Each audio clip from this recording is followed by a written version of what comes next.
Assalamualaikum warahmatullahi wabarakatuh.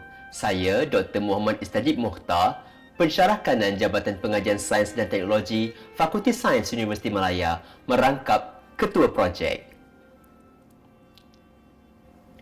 Projek ini telah dilaksanakan di 2 buah sekolah.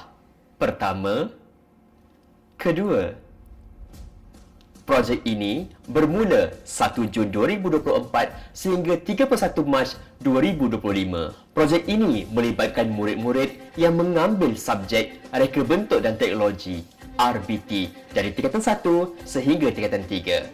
Secara keseluruhan, seramai hampir 1,000 penerima manfaat termasuklah murid-murid, guru-guru, para pensyarah, fasilitator, PIBG dan rakan-rakan strategi.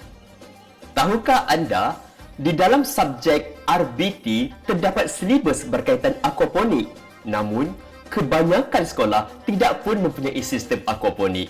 Sedangkan RBT merupakan subjek penting dalam memperkasa STEM di Malaysia. Lebih merisaukan, minat pelajar dalam bidang STEM menunjukkan penurunan.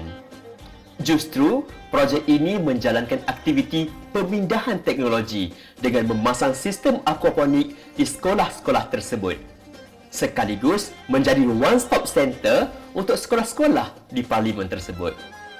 Projek ini juga menjalankan aktiviti pemindahan ilmu dan pemindahan kemahiran dengan mengetengahkan pendidikan bersepadu sains, teknologi dan agama menerusi modul EMK selaras dengan pendekatan co-teaching 2 guru, 1 subjek yang akan dilaksanakan KPM.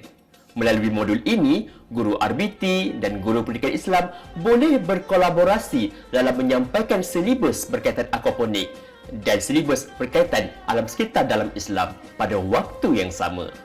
Guru RBT dilantik menjadi koordinator dan 5 duta Green Dean dilantik dari setiap kelas dan dipilih dalam kalangan asnaf atau B40. Projek ini berjaya meningkatkan kesedaran isu keselamatan makanan dan pertanian bandar sekaligus menjana pendapatan sampingan.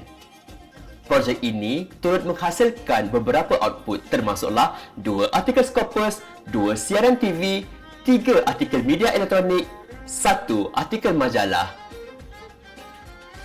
dan 1 garis panduan yang telah dibangunkan menerusi beberapa siri FGD sebagai rujukan bagi memastikan kesinambungan dan kelestarian projek.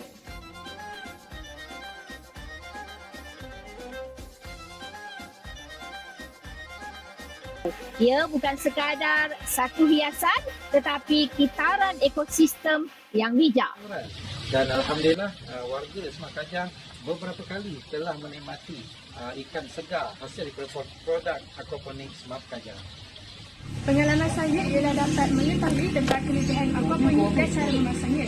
Dan saya berasa seronok sebab saya dapat cuba benda baharu yang saya tak pernah buat sebelum ini. Manfaatnya adalah dapat 2 hasil daripada satu projek iaitu ikan dan tanaman.